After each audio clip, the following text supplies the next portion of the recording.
Le 8 rue Pierre-Brossolette à Sevran est un bâtiment propriété de la ville.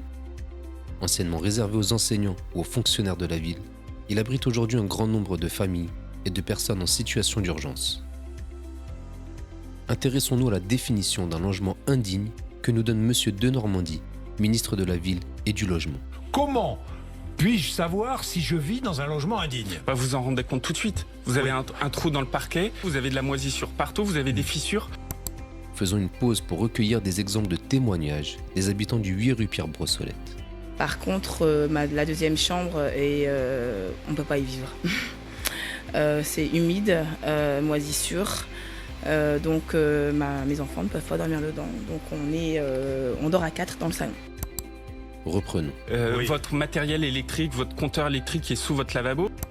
En fait, il y avait un appartement où il y avait une fuite de radiateur, ça a duré 4 ans. Je leur ai dit écoutez, c'est plus possible, l'eau descend sur la cage d'escalier, ça inonde les autres appartements. Il peut y avoir un danger parce que si ça touche un compteur électrique. Bah voilà, c'est pour ça en fait qu'on avait on paniquait, il y avait peut-être 1 ou 2 cm d'eau dans tout l'appartement. Quelle est la position du ministre face à de telles négligences ? Pour faire face à ça, on a modifié les sanctions. Et aujourd'hui, un marchand de sommeil, je leur ai déclaré la guerre, ils sont concernés et considérés comme des trafiquants de drogue. On applique, rendez-vous compte, les mêmes sanctions pour les trafiquants de drogue maintenant et les marchands de sommeil. Peut-on aujourd'hui considérer le maire de Sevran, M. Stéphane Blanchet, comme un trafiquant de drogue ?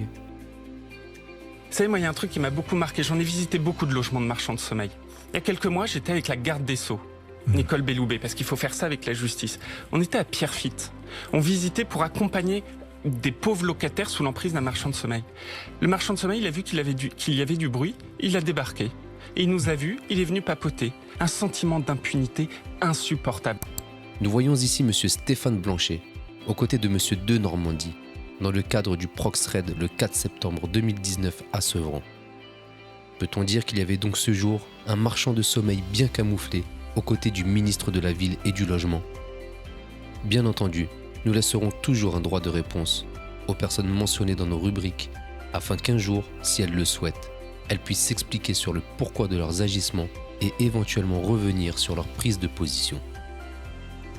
Nous poursuivrons les révélations de nos dossiers afin d'aider à la manifestation de la vérité.